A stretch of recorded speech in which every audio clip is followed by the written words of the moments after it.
Hello friends, मैं आपकी educator शोनी। मैं आप लोग को आज पढ़ाऊंगी कि डिक्लाइन कैसे हुआ मुग़ल एम्पायर का, यानी कि मुग़ल साम्राज्य का पतन कैसे हुआ। ये मिडिवल हिस्ट्री का बहुत ही इम्पोर्टेंट पार्ट है।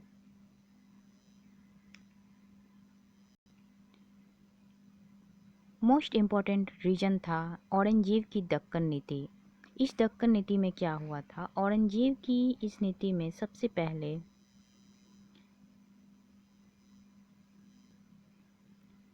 पहले कुशल सैनिक के विनाश का कारण बनी और मुग़ल साम्राज्य का पतन होना स्टार्ट हो गया।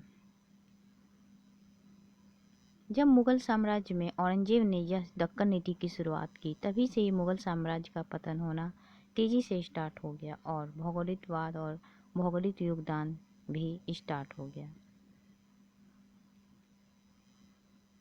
आफ्टर डैट आर्थिक दिवालियापन स्टार्ट हुआ, यानी कि मुग़ल साम्राज्य में निर्माण हेतु शाहजहां के उत्साह ने राजकोष का अव्यय किया, यानी कि राजकोष का खर्च करना स्टार्ट कर दिया। कौन? शाहजहां ने अपने उत्साह के लिए, अपने क्या क्या मतलब कि ताजमहल या मोती महल ये सब बनवाने के लिए।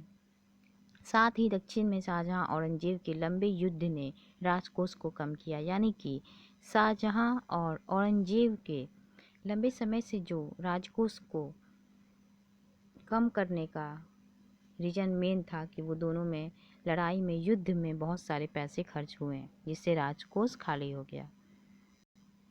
क्षेत्रीय शक्तियों का साम्राज्य को चुनौती, यानी कि क्षेत्रीय शक्तियों में जो साम्राज्य को चुनौती मिली, किसी भी शासक के लिए एक केंद्र यानी कि दिल्ली के मुगल साम्राज्य को नियंत्रण करना मुश्किल हो गया था। महान मुगल कुशल सेना और मंत्रियों व सेना पर नियंत्रण रखने के लिए मुगल कुशल प्रशासक हो गए। परिणाम स्वरूप दूर के प्रांत स्वतंत्र हो गए और स्वतंत्र राज्य के उदय ने मुगल साम्राज्य का विघटन कर दिया। उसके बाद है कमजोर उत्तराधिकारी। औरंगजेब के बाद बहुत सारे कमजोर उत्तराधिकारी हुए जो औरंगजेब की तरह मुगल साम्राज्य का रक्षा नहीं कर पाए। मुगलों ने उत्तराधिकारी के किसी भी कानून को पालन नहीं किया, जैसे कि ज्योतिषकार के कानून। परिणाम स्वरूप हर बार एक शासक की मृत्यु के बाद सिंहासन के लिए भाइयों के बीच उत्तराधिकारी का युद्ध हुआ, यानी कि जब भी कोई दूसरा शासक बनने वाला होता था तो उसके लिए पहले मार काट लड़ाई बहुत सारे होते थे, जिससे कोई भी शासन व्यवस्था सुव्यवस्थित तरह से नहीं चल सकता था और बहुत युद्ध होते रहता था, जिससे मुगल साम्राज्य का कमजोर होना निश्चित ही था। सम्राट और व्यक्तिगत सैनिकों के बीच कोई संपर्क नहीं था, क्योंकि उन्हें उनके सेनापति या मनसबदार भुगतान दिया जाता था, न कि सीधे। यानी कि सम्राट को सम्राट खुद नहीं व्यक्ति को वेतन देता था, उस मनसबदारी के द्वारा उसे वेतन दिलाया जाता था। इसलिए सम्राट और सैनिक में दूरी पनपी और मुगल साम्राज्य का और भी विघटन होना स्टार्ट हो गया। मुगल सेना का कमजोर मनोबल होने लगा। मुगल सेना का उत्साह भंग होने लगा। मुगलों के पतन का एक प्रमुख कारण है, जिसके कारण मुगल सेना की उत्पत्ति और संरचना कमजोर और दोषपूर्ण हो गई। औरंगजेब यह महसूस करने में विफल रहा कि विशाल मुगल साम्राज्य लोगों के इच्छुक समर्थन पर निर्भर था। उन्हें राजपूतों का समर्थन खो दिया और उन्हें साम्राज्य की ताकत में बहुत योगदान दिया था। यानी कि औरंगजेब इस बात से अछूता था कि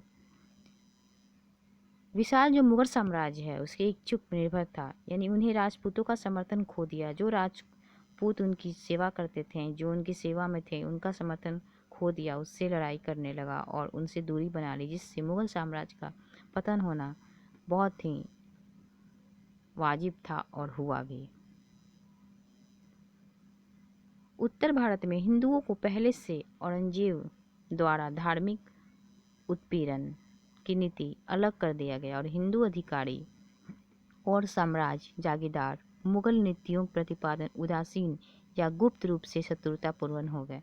यानी कि जो उत्तर भारत में हिंदू थे वह औरंगजेब से और ज़्यादा रुष्ट हो गए और उनसे लड़ाई करने लगे और मुगल साम्राज्य का पतन होना स्टार्ट हो गया, क्योंकि हिंदू से मुगल सेना लड़ाई करने लगे और उनसे शत्रुता हो गई।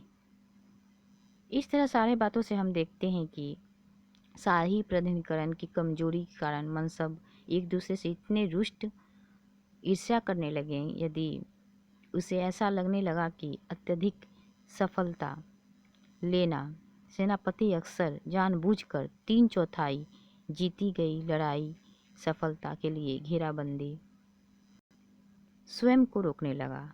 17वीं शताब्दी की अंतिम तिमाही मुगल अधिकारियों की आदत बन गई जो दुश्मन के साथ विश्वासघाती संपर्क रखते थे।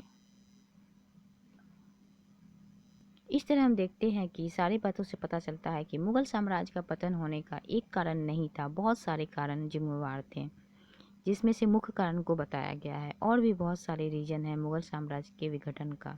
इस तरह मुगल साम्राज्य ख़त्म हो गया और उसके बाद धीरे धीरे हम लोग मॉडर्न हिस्ट्री में जाते हैं और हम लोग का मॉडर्न हिस्ट्री स्टार्ट होता है। इसी तरह हम लोग मिलते हैं नेक्स्ट वीडियो में। अगर आप लोग को मेरा ये वीडियो पसंद आया हो तो वीडियो को लाइक करें, चैनल को सब्सक्राइब करें और वीडियो को शेयर करें। आते हैं हिस्ट्री के नए पन्नों के साथ, तो अभी के लिए बाय बाय।